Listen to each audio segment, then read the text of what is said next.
Axır ki düzəltdim bunu.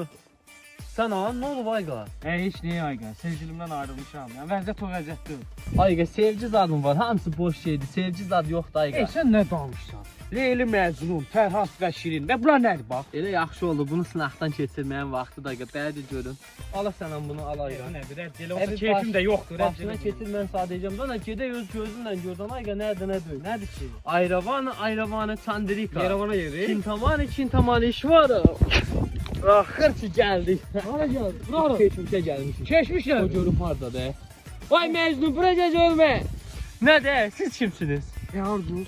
Bu Məcnun sana nətər oxşur hə? Ay hə, mənə nətər oxşur. Ay Məcnun, sən nəyə qaçsan bu səhralıqda? Leyliyi mi axtarsan yoxsa? Leyli zad nə, dəlim olursan, çaldıran döyüşü var. Hamımız aparıb qılacaqlar.